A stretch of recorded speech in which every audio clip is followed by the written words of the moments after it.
Thank you very much for organizing this conference, and thank you very much for the invitation to speak. It's always nice to have such a great conference in my time zone, which doesn't happen too often.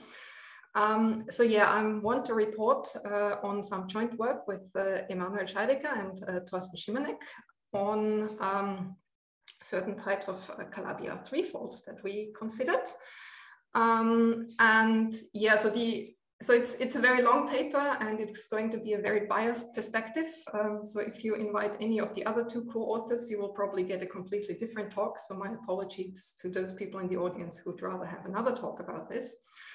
Yeah, the general idea, or one of the ideas behind this paper is to see what happens when one studies Calabi-Yau spaces that are not in the Kreuzer-Skarke list, which by now is very popular, and maybe to make connections to some other talks of this conference.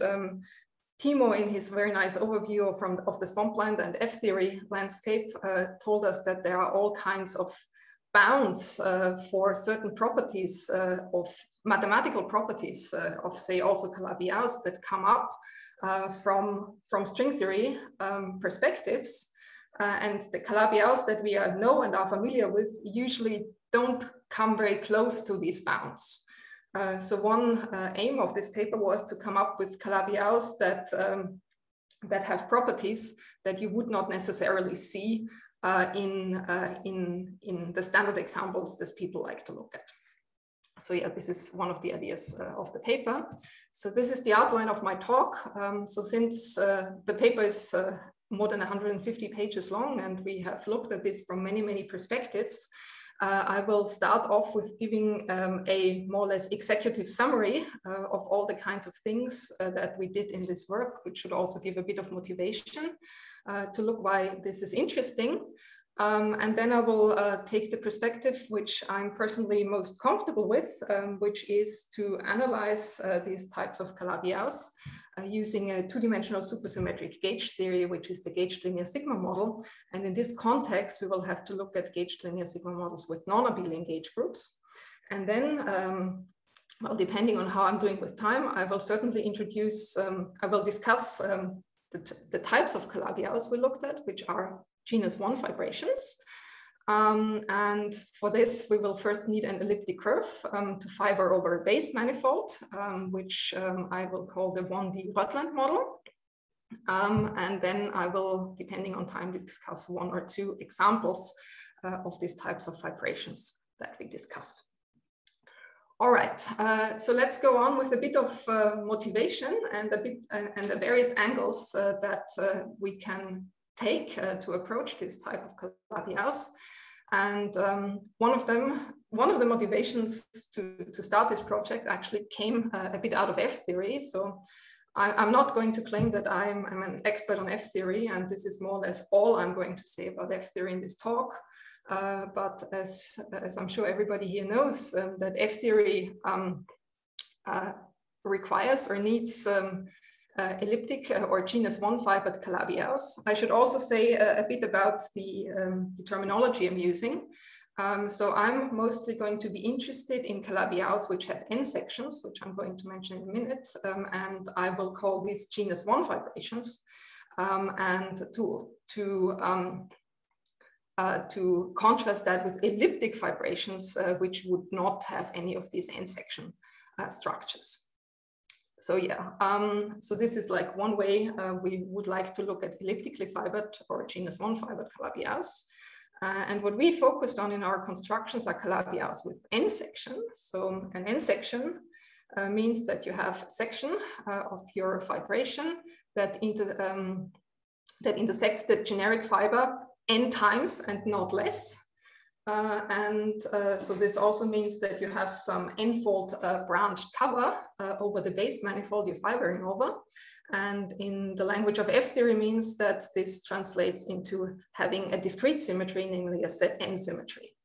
You could have much more structure, of course, in your F-theory compactifications, but we were really focusing on the simplest possible setups to realize more general n-section constructions. So one thing why we got interested in this is that when you look at the toric world, so talking about hypersurfaces and complete intersection in toric ambient spaces, it has been known that these Calabi-Yau threefolds with n sections can be constructed when the n is less or equal than 4.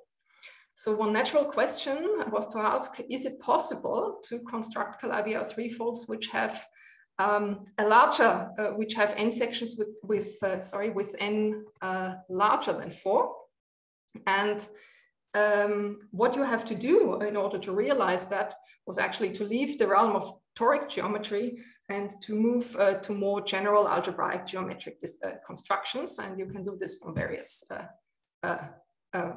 limits. And the F-theory literature was, of course, is of course where you find all these nice mathematical, also very mathematical discussions of this genus one-fibered Calabi-Yaus with these n sections. So another piece of motivation to look at certainly comes from topological string theory. So when in this context, when you look at elliptic and genus one-fibered Calabi-Yaus, because of the modular structure that you get for free in these fibrations, you can actually get very, very far with computing higher genus invariants. And this is a whole program often called the modular bootstrap. And that tells you that thanks to the modular properties of the topological string partition functions, it's actually possible to compute all genus Gopakuma-Waffer invariants under certain circumstances. And there is a conjecture for the structure of the topological string partition function for Calabi-Yaus with general n sections. I'm not going to go into too much detail here, but just to explain a little bit what you see on the slide. So the tau corresponds to the elliptic fiber. The t are the parameters, the Kähler parameters of the base manifolds that you have you're fibering over, and the lambda is the topological string coupling. And you see here that the fiber dependent part has a very intricate but very nice and useful structure, which is described in terms of modular forms. So you see here the n appearing everywhere. So essentially this gives you a possibility to make an ansatz and then determine these invariants from this general structure that you see.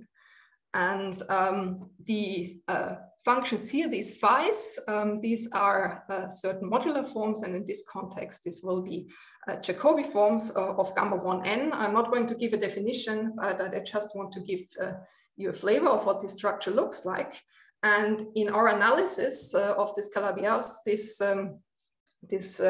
powerful tools played an important role to extract information about the Calabi-Yau that we could not get from like direct analysis, because the equations that we're dealing with are actually very complicated. So some of the analysis that you see in the F-theory papers is just not possible for this, or it may be possible, but it's very, very hard for this general Calabi-Yaus. And actually, Paul Ullmann and Thorsten Schimanek, they called this Gopakuma-Waffer spectroscopy. So in this case, it's actually very often easier to read off certain mathematical properties like topological invariance or topological characteristics of a Calabi-Yau by actually computing the quantum information from the topological string, because you have this whole machinery of the modular bootstrap available. So this approach helped us to get quite a lot of additional information of these Calabi-Yaus, and it's a very useful tool in particular to compute the F-theory spectrum. And yeah, here I'm listing a few other things that you can do in the context of this very powerful topological string machinery. You can go through the whole list of dualities to M and F theory to analyze these properties. What you can also do is you can study extremal transitions between the Calabi-Yaus that I'm going to talk about and more well-known Calabi-Yaus in the toric setting. So these are conifold type transitions that are happening that you can study very well through M and F theory. And as a side product, we also constructed via such a transition a connection to a Calabi-Yau with charge 5 hypermultiplets, for instance. And actually these transitions also make it possible to give a classification of Calabi-Yau geometries with 5 sections that one can construct via this type of extremal transitions. And here we found 23 of them. And yeah, so these extremal transitions, they are like of conifold type and therefore live in the complex structure world. But you also have Kähler structure, and the most part of the rest of the talk will be concerned with the Kähler moduli spaces of these Calabi-Yaus, which have a very interesting structure. And in particular, they connect different Calabi-Yaus through topological transitions that are very easy to describe via the gauged linear sigma models that I'm going to discuss. And you have all kinds of structure in the moduli spaces that you can do monodromies about. You find different Calabi-Yaus in these moduli spaces, and we found some very nice results there that first some interesting structures about the modularity associated to gamma 0.5 and gamma 1.5, gamma 1.5 for monodromies, gamma 0.5 for analytic continuation through the Kähler moduli space. I also want to point out a new paper by Thorsten where he discusses a conjecture that different loci in this moduli space where different Calabi-Yaus are sitting actually comprise elements of the Tate-Schaff-Ravage group that you can associate to these Calabi-Yaus. And what I will talk about a bit more is a connection with homological projective duality, which I will mention further when I come to the gauged linear sigma models. So yeah, in the context of the topological string and M and F theory dualities, there's a lot that you can do with all types of Calabi-Yaus, and it gives you very, very powerful tools to do actual calculations. All right, another type of motivation to study this comes from mathematics. So what we can do with this machinery is actually a systematic construction of a large class of new Calabi-Yaus geometries that are not in the Kreuzer-Skake list. And the examples that we can construct are not necessarily genus 1 vibrations, but in a more general context, complete intersections in grasmanian vibrations. You will see how they pop up a bit later, and also non-complete intersections like favian type Calabi-Yaus. And not only the topological string, but also algebraic geometry gives you a lot of tools to compute the topological characteristics of these Calabi-Yaus, which of course you want to have and you want to study a classification problem. But if you're a string theorist, this really requires mathematical machinery that is not necessarily well studied because the nice toric methods are not working anymore. And just to give you a few keywords, so spectral sequences are usually something that's still well known in string theory, for instance, in the heterotic context. But the thing with these grasmanian and favian constructions is that in the representation theory of unitary gauge groups plays an important role, and you need techniques like Schubert calculus or very powerful theorems in mathematics to study these Calabi-Yaus and to compute, for instance, their Hodge numbers. And yeah, I already mentioned this, that the construction of these Calabi-Yaus also from the mathematical viewpoint naturally fit in the framework of homological projective duality as advertised by Kuznetsov. So this is essentially a derived equivalence between Calabi-Yaus that can appear in the same stringy Kähler moduli space, but are connected through, let's say, more intricate transitions than just flop transitions that you usually would expect. And yeah, especially the gauged linear sigma model is really tailor-made for getting lots and lots of new conjectures of potentially homologically projective dual Calabi-Yaus, which then can also be formulated at the categorical level as derived equivalences of the associated D-brane categories. But this is something that is really not part of what we've done so far. All right, and finally, another piece of motivations are the gauge linear sigma models themselves. So they have been around since Witten introduced them in 1993. And the nice feature about gauge linear sigma models is, so they are 2D supersymmetric gauge theories. And the nice feature about them is that you can construct them in such a way that the vacuum configuration of the scalar fields of the theory is actually a Calabi-Yau itself. So by studying the vacuum of the gauge linear sigma models, you can get access to these Calabi-Yaus. And what is more, you can actually probe with these gauge linear sigma models the full stringy Kähler moduli space associated to this Calabi-Yaus, which in the GLSM language goes under the name of phases of a gauge linear sigma model. And the reason why you can probe this is that you have a new parameter that you can tune, which in the context of the gauge theory, supersymmetric gauge theory, is the Fi theta parameter that you naturally have in these theories. And this can be identified with the Kähler moduli of the Calabi-Yau. So by studying the gauge linear sigma model at different couplings, you're actually probing different regions of the Kähler moduli space. And this has been known and used for quite some time, but it's only been in the past 10 years or so that people seriously focused or started to analyze gauge linear sigma models with non-abelian gauge groups, which is of course harder. This is the way to give a physics construction of these Calabi-Yau geometries that are more general than what you see in the toric setting. And yeah, this will be the main focus of the talk. I should also say that in the last few years, there has been a lot of development also of tools to use to do direct calculations, also of quantum corrections and string compactifications within the gauge linear sigma models. So there is supersymmetric localization, which is not on the slide, but which I will introduce later. But there are also new structures appearing that you don't see when you just look at abelian gauge linear sigma models. So for instance, in 2011, Kentaro Hori found a new type of duality, which is essentially a two-dimensional version of Seiberg duality, so a strong weak coupling duality. Recently, Wei Gu and Eric Sharp also made progress in the generalization of the Hori-Waffer mirror construction to non-abelian gauge linear sigma models. But this will not play a role in this talk today.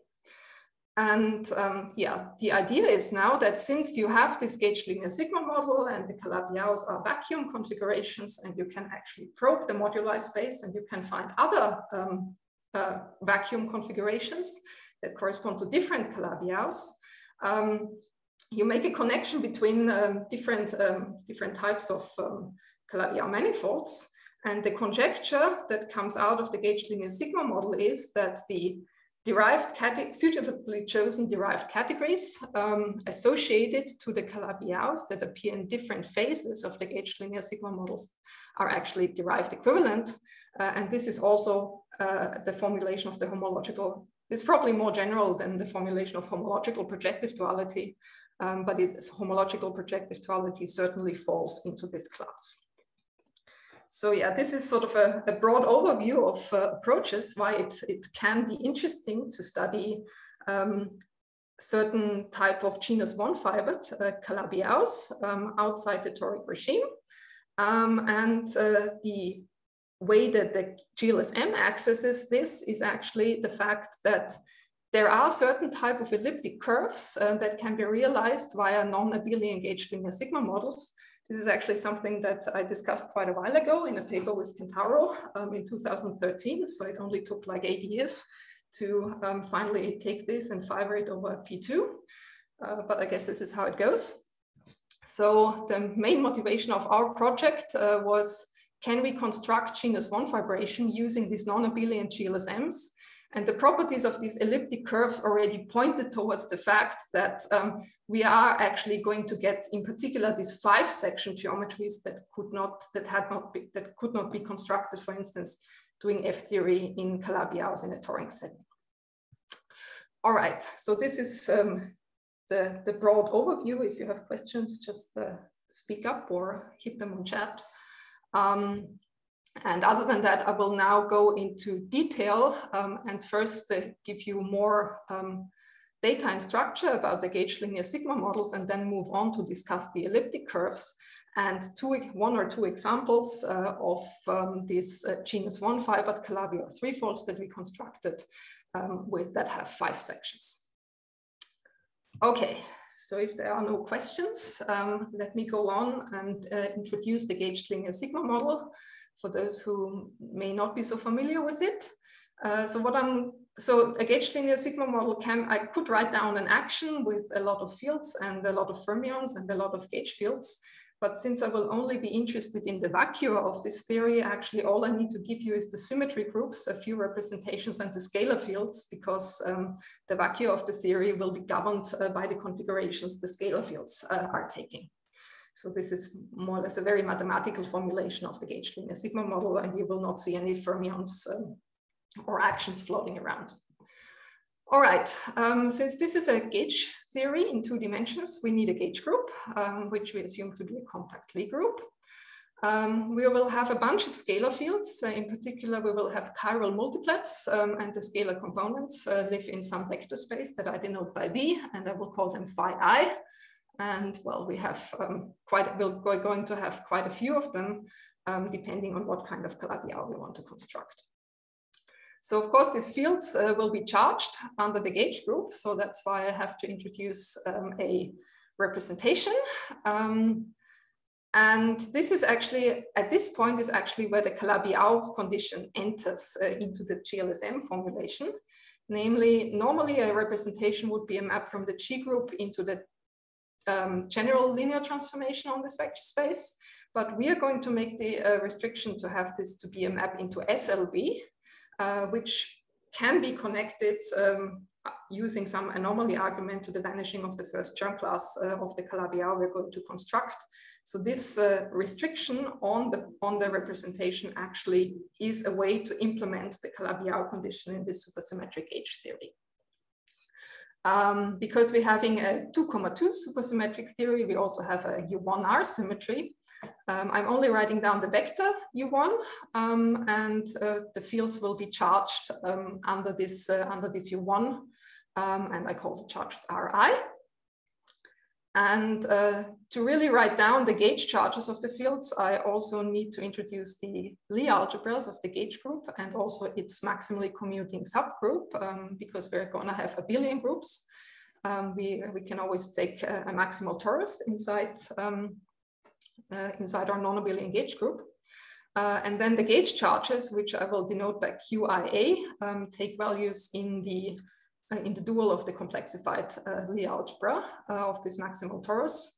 So the I indices will be the ones that label the chiral fields, and the A indices will be the ones that take care of label the group indices. So A will go from rank to from 1 to the rank of the gauge group.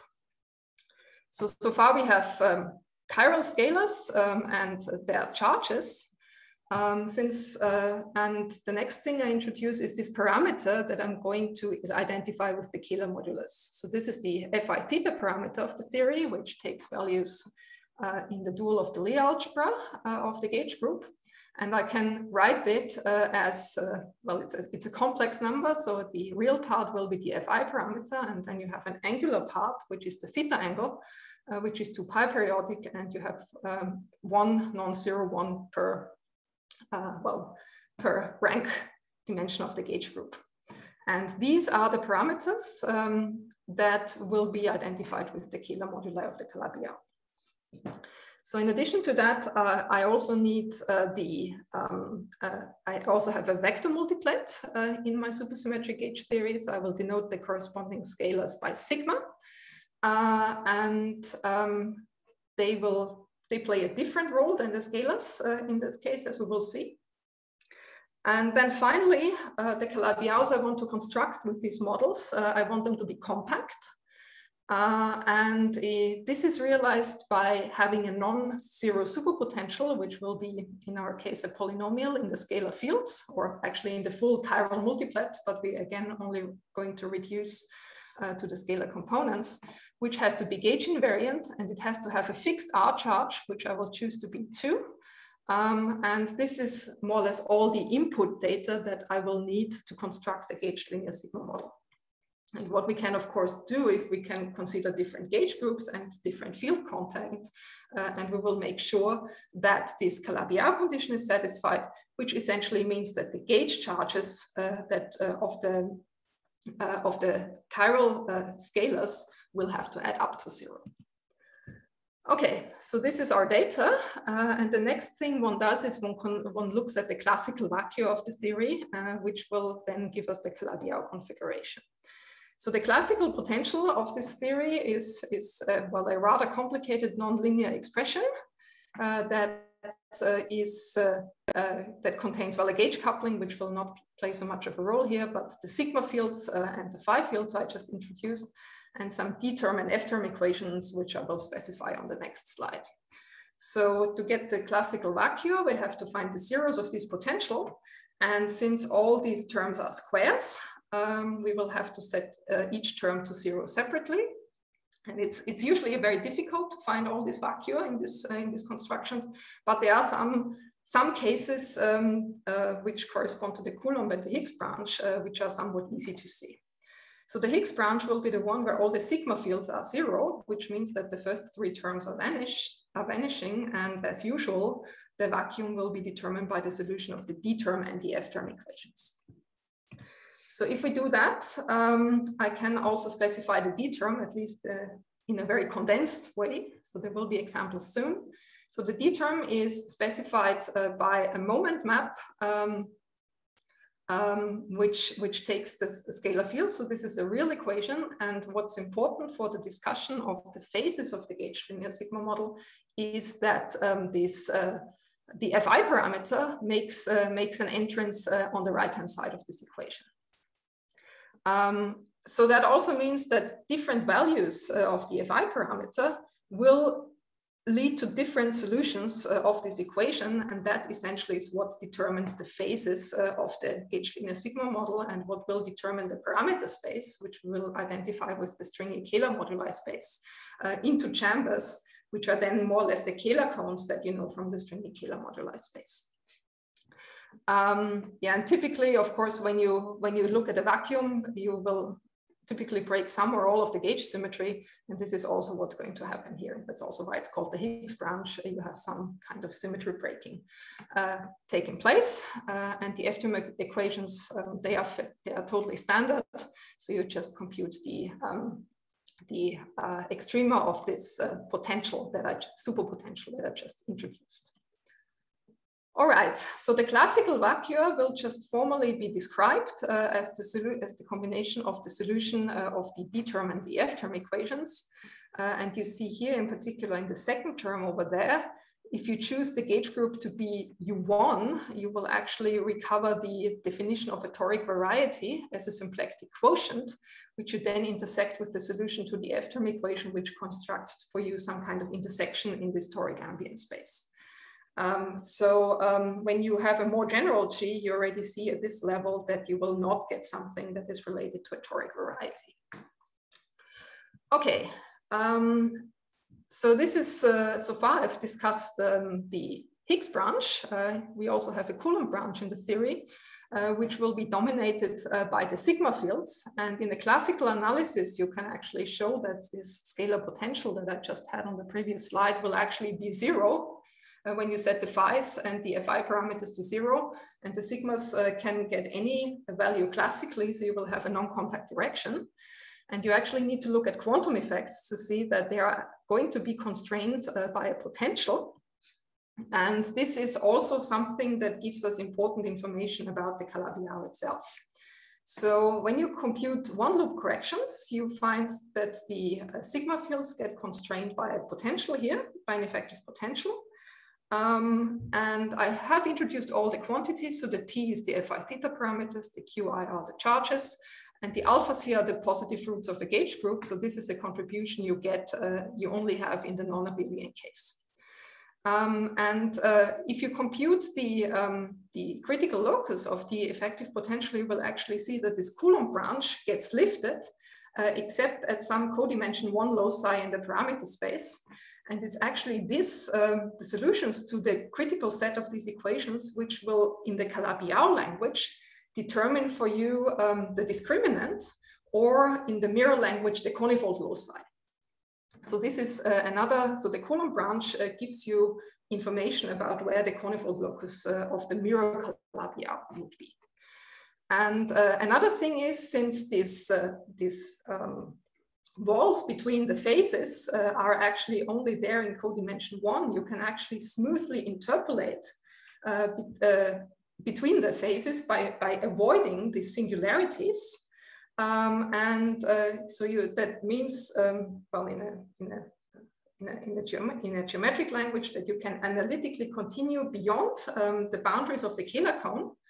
And the Calabi-Yau at this point will undergo some topological transitions. And if you move on, you may actually find another Calabi-Yau, which would then sit in another phase of this gauge linear sigma model. Yeah, so this is more or less the structure that you're getting, and it gets much more complicated if you have multi-parameter models, because then you can also have mixed Coulomb and Higgs branches, which makes the analysis a bit more complicated. And I will avoid most of the discussion. I will be able to avoid most of the discussion here, because in the models that we have, we actually don't have any mixed branches. All right, this is the setup. I also briefly want to mention a special case of Hori's 2D duality, because in a non-abelian setting, what will actually happen is that in some of the region of the moduli space, the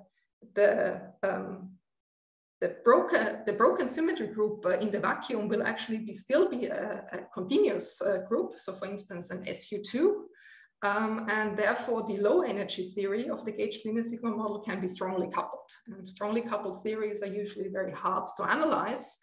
It's always good when you have a strong weak coupling theory, then you can go to the dual and do the analysis of your, let's say, of your vacuum in the dual weakly coupled theory. And this is also something that we applied in the examples we discussed.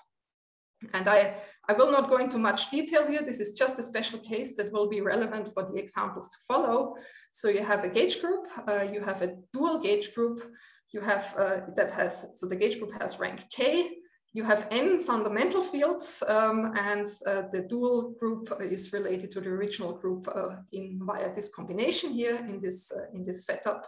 And you have some field contents that consists of some fundamental fields and some scalar fields in the original theory, and you have potential that you will also see on the upcoming slides.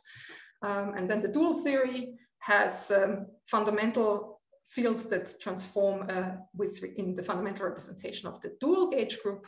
The scalars remain unaffected, and you get a bunch of new scalars. And there is also some systematic how to construct the dual superpotential. And what you can do when you have this duality is that you can understand strongly coupled phases of gauge linear sigma models through the dual weakly coupled one. So that's one very useful tool, also for consistency checks and so on. And another very, very useful tool are the results that come out from supersymmetric localization. So the one that we mostly used in our paper was the sphere partition function. And I think I introduced actually all the quantities that you need to know to understand the sphere partition function. We will not see that later on, but what enters here is the supersymmetric localization tells you that your path integral actually reduces to an integral, a contour integral over the sigma fields. You have a discrete sum here, which essentially comes from the discrete values that the gauge field can take on the sphere.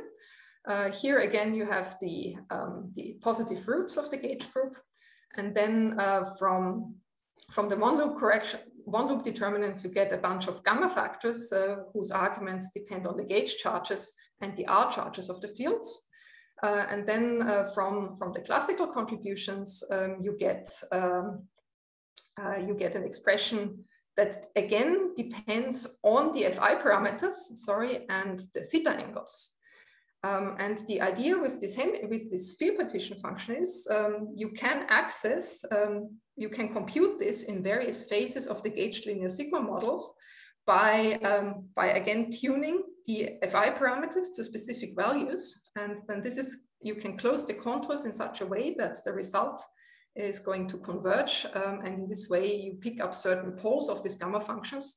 And depending on where you are in the parameter space, you will get different poles and therefore different results for the sphere partition function in the relevant phases.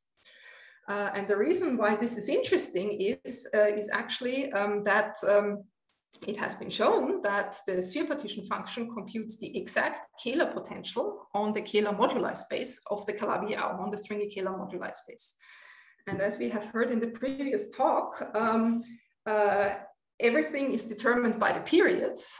So if you have the Kähler potential, you have access to periods and you have access to Chromofit invariance. And you can get this directly in the gauged linear sigma model. And in particular, also without knowing a mirror, which is also useful when you're in a context where you don't actually know what the mirror of a Calabi-Yau is.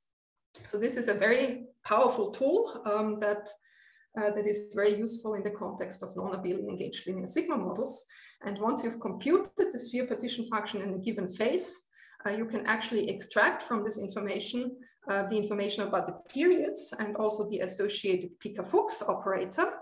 And with this is the data that you also need as an input for this topological string partition function computations that I alluded to early in the talk. So in this way, the GLSM gives you sort of the starting point for this advanced topological string analysis that you can do on top of this. All right, so this was my introduction to non-abelian gauged linear sigma models. Let's now come to the construction of this elliptically fibered, or actually genus 1 fibered Calabi-Yau three-folds. And we start off with constructing an elliptic curve that we want to fiber over a base manifold. So the gauge group that we're going to look at is a U2 gauge group, so definitely non-abelian. And the field contact we're taking is we're taking 5 fundamental fields, x1 to x5, and 5 scalar fields that transform in the inverse determinantal representation. And we have, in this case, only one Fi parameter, essentially associated to the U1 that lives inside the U2. And we can write down the most general gauge invariant superpotential that also has a fixed R charge, which I haven't really given here. So what you can do is you can take this antisymmetrized combination of the components of the fundamental fields, so epsilon is just the Levi-Civita symbol. So this will transform like a determinant under the gauge transformation. And if you multiply it with something that transforms under the inverse determinantal representation of the gauge group, you get something gauge invariant. And I will write this as in the following way. So you have this combination of the scalar of the fundamentals, which will in the end turn up to be Plücker coordinates on the grasmanian. And this is, so the indices I and j go from 5 to 7. So this matrix Aij here is an anti-symmetric 5 by 5 matrix that is linear in these P fields. And of course, when we do an elliptic vibrations, we will get some information of the base coordinates in here. So here is the D-term equation. So this is what the moment map equation would look at in this particular example. So the axis can be written in terms of a 5 by 2 matrix that you can multiply in such a way that you get a 2 by 2 matrix. Well, the P fields are just scalars, so you can just multiply it with the identity. And I also should have written a delta here, that's inconsistent. Well, what can you do? And the right-hand side takes the one Fi parameter. And you already see, at least in the diagonal terms, in the diagonal equations of these D terms, that when zeta is larger than 0, the solution will be different than when zeta is smaller than 0, because this will tell us that either not all the p fields can vanish or not all the x fields can vanish. And this is why the two phases of the model that we're going to have are going to be quite different. And indeed, that's what happens. So you can go on with the analysis, compute the critical locus of the superpotential here, and see what kind of solutions you find. And for zeta larger than 0, the solutions will be dominated by the x fields, and you can actually find that you can set all the p's to 0. And what you're left up with is a complete intersection in the grasmanian G25, given by 5 equations, which essentially are encoded by the coefficient matrix of this, by the coefficients that appear in this 5 by 5 matrix, times the xi, xj's, which you can see as the Plicker coordinates on this grasmanian. And if you count dimensions, you will actually see that the dimension of the grasmanian G25 is 10 minus 4 is 6, and then you have 5 equations in there, so which gives you something that is of complex dimension 1, and this is going to be your elliptic curve. The things look different. If you go to zeta less than 0, then you will be not be able to set all the p fields to 0 as you had in the other phase. And what you actually find is that the U1 gauge group is not completely broken as it would be in the grasmanian phase, but it's actually broken to an SU2, and you have this strong coupling region. And that then you have to do a more thorough analysis using, for instance, a Born-Oppenheimer approximation to actually show that the Calabi-Yau that you're looking for is hiding on the rank 2 locus of this antisymmetric 5 by 5 matrix. So this is a more involved analysis that I'm not going to show, that you can find, for instance, in the paper by Hori and Tong. So you have two, oops, what am I doing? Here we go again. So we have 2 different realizations of an elliptic curve, and because it's an elliptic curve, it's actually 2 realizations of the same elliptic curve. You can also analyze the Coulomb branch, and you will find that there are 2 singular points in the moduli space at these rather ugly numbers, and we already see 5s popping up everywhere, which is not a coincidence. Okay, then you can turn on your GLSM machinery and compute the sphere partition function in the grasmanian phase, because that's easier than the favian phase. And you can extract the periods out of this. And in particular, the fundamental period actually has a very simple structure. And if you're interested in these kinds of things, the series coefficients, when you expand that out, are actually the Apéry numbers. And once you have a fundamental period, you can make an ansatz. You also get the corresponding Picker-Fuchs operator, and then that you're in business. And the first incidents of the modularity properties are actually, you find when you compute the inverse of the mirror map, which when you look it up in the online encyclopedia of integer sequences, you actually find out that this is a modular function of gamma 1,5, where Q here is just the standard parameter that you would write down for the mirror map.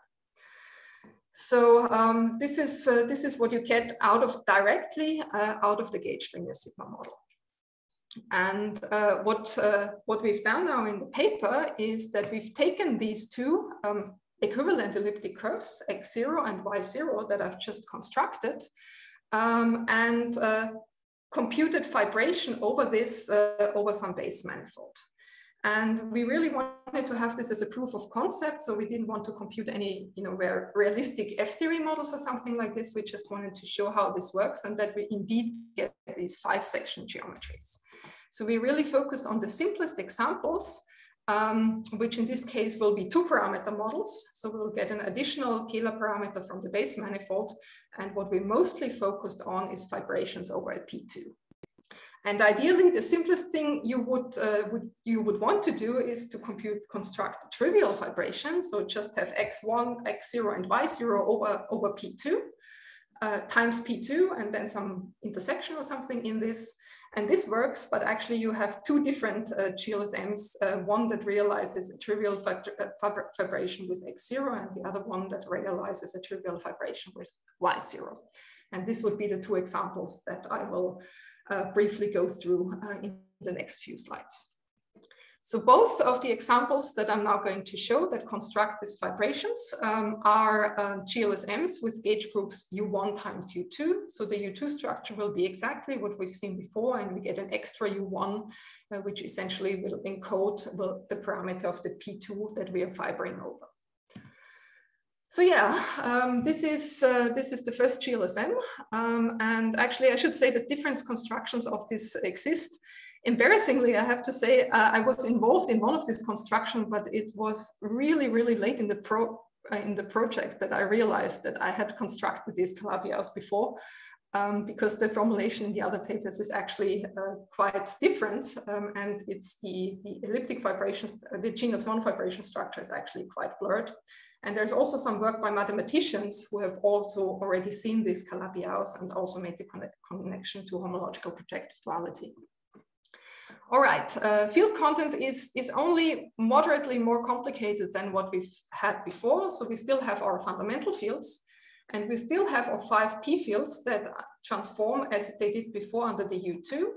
And we're adding to these 3 more fields, which will be the coordinates of the P2, which transform trivially under the U2, but have a non-trivial charge under the U1. And in order to satisfy the Calabi-Yau condition, we have to give some of our fields some negative charges, because Calabi-Yau tells us that the charges have to add up to 0.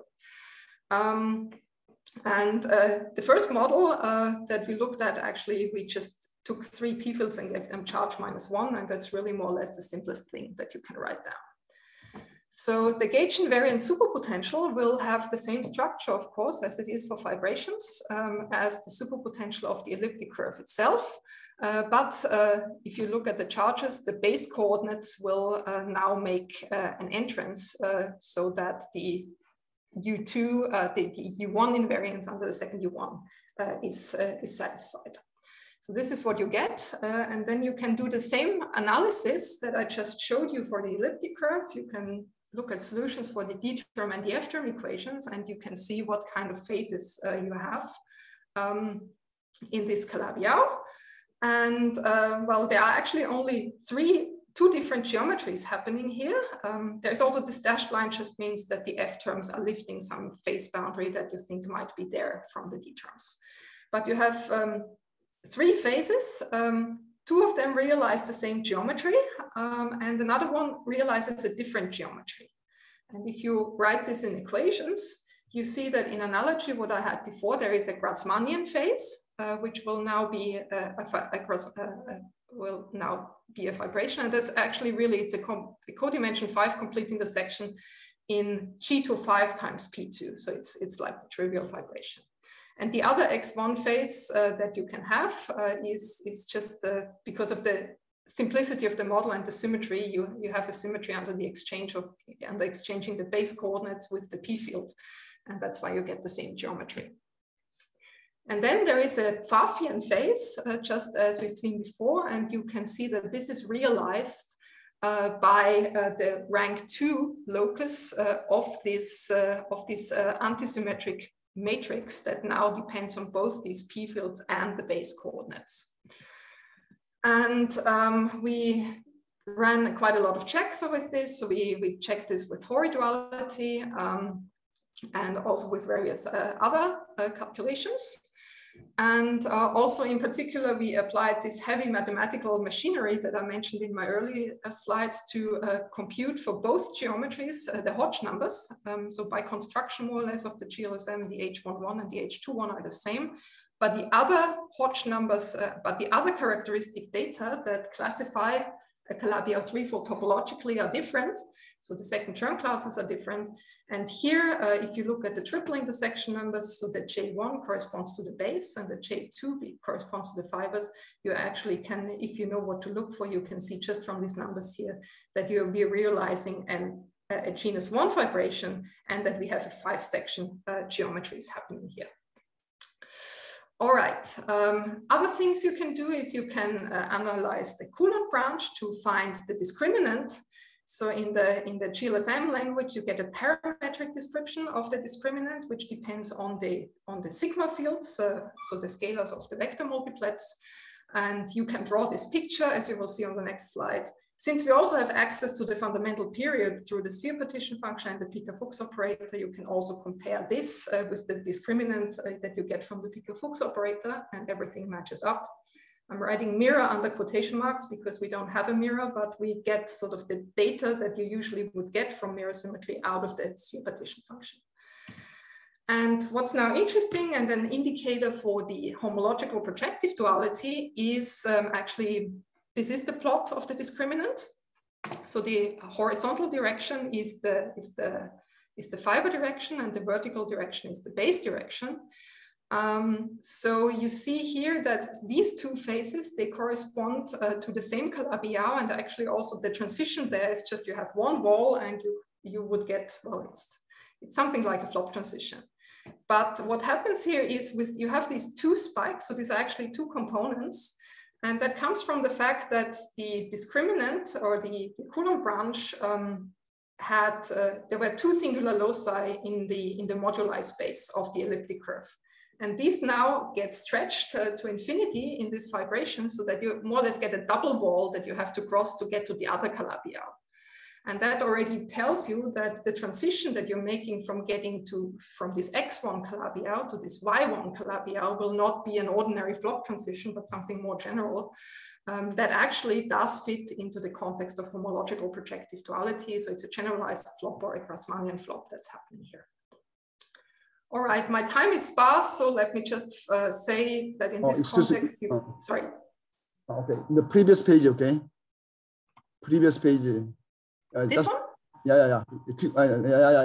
One quick question. Is this related to tropical geometry or? Sorry, can you say again? I didn't hear it. Is this related to tropical geometry? Yeah, in principle, yes. This is an amoeba. Amoeba. Okay. I see. Yeah. So this is the amoeba that you're computing, and so this is sort of you get the quantum effects are what thickening the inside here. I see. So yes, this is definitely related to topological geometry. Thanks for the comment. Thank you. All right. Yeah, so I won't discuss much about the Hori dual. You can write it down. It's also a bit of a proof of concept that this Hori duality also works with vibrations. As far as I know, this hasn't been discussed before. And you can make consistency checks by matching the phases and the Coulomb branches and so on. And yeah, since my time is almost over, just to briefly flash that you can also start off with the same configuration that we had before, but distribute the charges a bit differently so that all the P fields have a negative charge under U1, and then one of the X fields also carries a charge 1 under this extra U1 that you're having, which is a different gauge linear sigma model with a different superpotential where these base coordinates which is still a P2, enter in a different way. And then you can do the same analysis, and what you find is something slightly more complicated. You now find 3 geometries in the stringy Kähler moduli space. One of them is again a grasmanian phase. The other one is a favian phase, which has in principle the same structure as before, just that the matrix that determines the favian phase is different. However, you find in this moduli space also another phase, which I call X2 prime, which is actually not a genus 1 vibration over P2, but it's a complete intersection in a G2-4 vibration over P4. So even though one of the phases can be an elliptically fibered Calabi-Yau or a genus 1 fibered Calabi-Yau, it doesn't have to be for all the other phases. And that also tells us why the construction of these manifolds, both in the mathematical sense and also the GLSM sense, is actually more general than just looking at genus 1 vibrations. So there's a lot more happening there in the moduli space. Yeah, to give you the topological data, lots of involved calculation tell you that all these 3 Calabi-Yaus have Hodge numbers 2 and 49. You see from the numbers here that the last one is not an elliptic vibrations, a genus 1 vibration, because otherwise you would have a 0 here. But X2 and Y2 are genus 1 vibrations with 5 sections. And yeah, just to come back to the beginning of what I said in this talk, this is just an input data for all the other cool things you can do in F theory and M theory, and you can use this information that you get out of the GLSM to compute higher genus invariants and so on. All right, my time's more than up, so let me conclude. What have we done? We have used non-abelian gauge linear sigma models to construct, well, the first examples of genus 1 fibered Calabi-Yau 3-folds with 5 sections. And I focused here on the GLSMs because this is kind of my thing, but you can do a lot of other interesting things with it in the context of algebraic geometry and topology, in the context of topological string theory, in the context of M&F theory. You can study the whole web of Calabi-Yaus that comes with that, that is connected with extremal transitions. That is also where this Tate-Shafarevich group comment is sitting. You can study all these conjecture-derived equivalences, in particular also a relative version of homological projective duality that naturally comes out of the different phases of the gauge linear sigma models. I've only scratched this a bit, but the modular properties in this context are really interesting. So if I maybe go to one phase diagram, you can compute all the monodromies around the singular loci, and the monodromies will be encoded by matrices in gamma 1,5. And you can also study analytic continuation of the periods between these Calabi-Yaus, and that will give you modular transformations of the modular group gamma 0,5 when you look at it at the fiber level. So lots of modularity in here. And of course, there is also a classification problem looming, but there is a lot of redundancy in this formulation and construction of these Calabi-Yaus. And it's going to be much harder than in the toric case to think, I think, to actually mod out these redundancies and really construct many, many new geometries, if there are actually many. So let me conclude by a bit of an outlook. This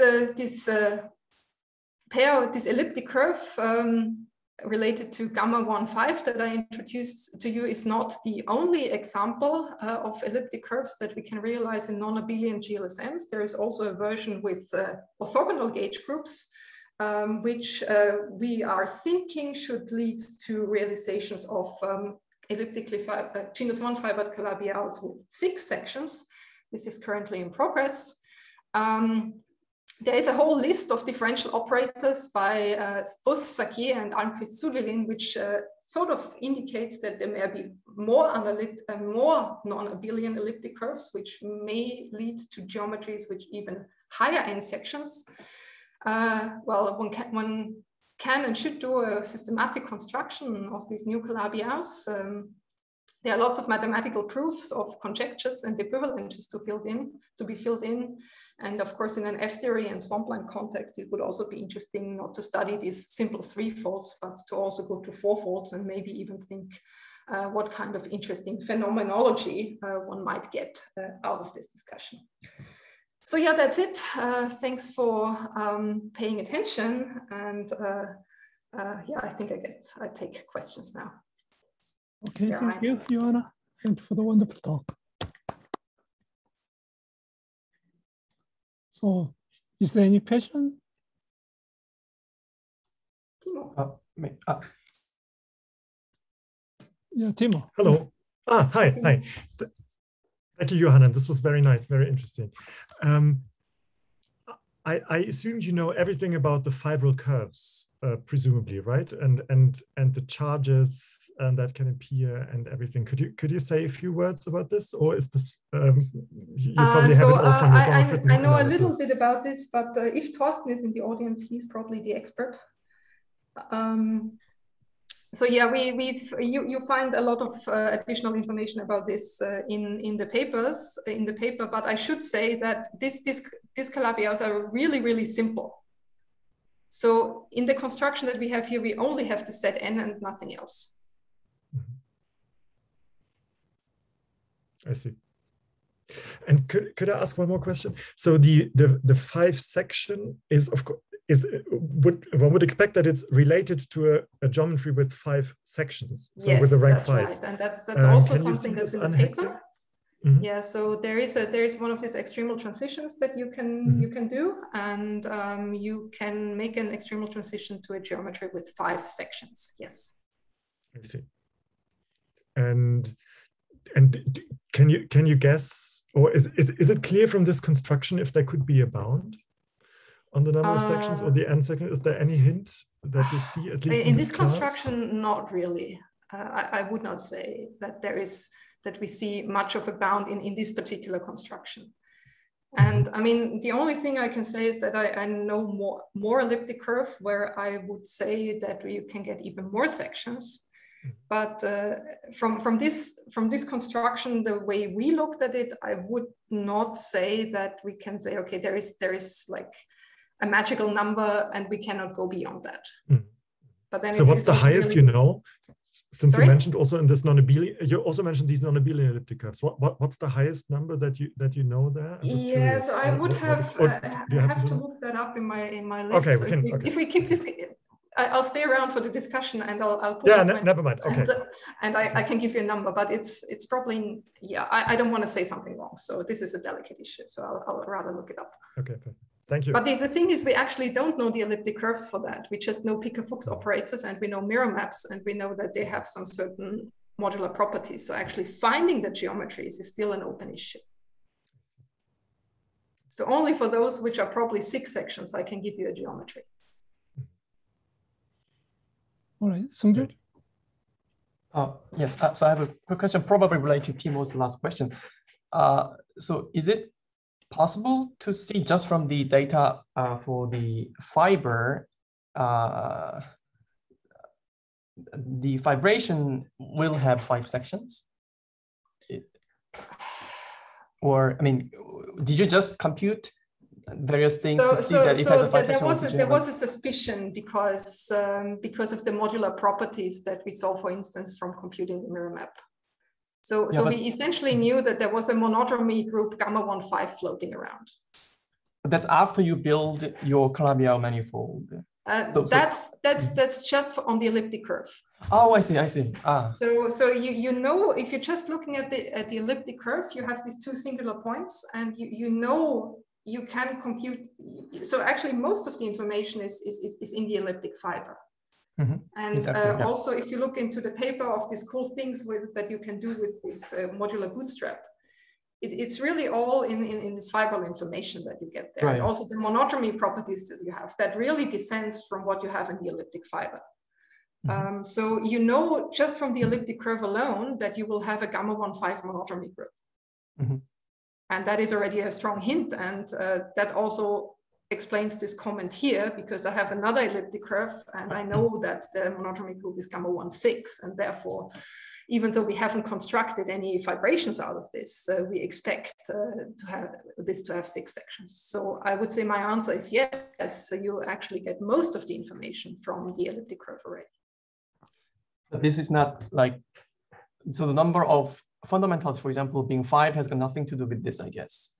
I mean, no, because for instance, in this other geometry, you actually only have 3 fundamentals, and it's like the structure of the O2 gauge group that actually then that makes this work. So there's no easy connection between the field content or the number of fields and this, you know, whether this n section thing. And one of the reasons is also that there are so many dual descriptions of this that, you know, the number of fields that you have can actually vary across the dualities. So it cannot be that easy. Okay, thank you. Is there any other question?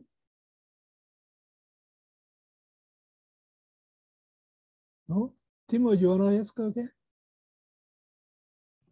No, sorry, I was trying to remove this. I'm sorry. All right. Okay. No more?